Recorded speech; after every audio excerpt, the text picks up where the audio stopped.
being here this morning. Today we're announcing the beginning of our legislative priorities for 2012. These priorities will build upon the Compact with the Middle Class that we announced last March and focus on four specific categories: jobs, communities, rights, and opportunities. For the last year, Democrats have made every effort to work together in a cooperative, bipartisan way with our Republican colleagues. Sadly, our efforts have been rebuffed or ignored. Republicans have rammed through their destructive, divisive, disastrous agenda that's caused terrible harm to middle-class families and Ohioans most in need. Rather than focusing on job creation, we saw Senate Bill 5 rammed through and then soundly rejected in 82 of Ohio's 88 counties. Instead of strengthening communities across the state, State House Republicans balanced the state budget on the backs of school kids and local governments. In addition to workers' rights being attacked, women's rights have been under attack. We've seen more anti-women's choice bills introduced in the first half of this session than we've seen in the last 3 General Assemblies.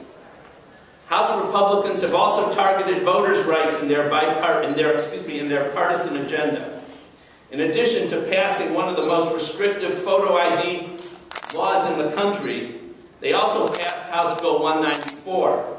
This bill was such an overreaching attack on voting rights and voting opportunities that hundreds of thousands of Ohioans signed a referendum petition to repeal it. And just last week, Secretary Houston apparently acknowledged the terrible flaws in this law. Consumers have also been ignored. The Consumers Council, designed to protect consumers from increasing utility costs, has been decimated. Instead of focusing on ways to make health care more affordable, this administration has made excuses and played political games by refusing to set up a health care exchange that will give Ohioans better choices in the health care market. School children have also been hurt by the GOP's partisan priorities. At the same time that the wealthiest Ohioans were seeing income and estate tax cuts, and while millions of dollars are being handed to the governor's business cronies in Jobs Ohio, State House Republicans were slashing funding to schools all over Ohio. We had hoped that the overwhelming repudiation of Senate Bill 5 by Ohioans across the state would have caught the Republicans' attention and maybe, just maybe, modified their extremism. Just a week ago, we tried again. Democrats in the House bypassed an opportunity to embarrass the governor and instead saved the governor's plan to move the state of the state to Steubenville. How did the Republicans reciprocate?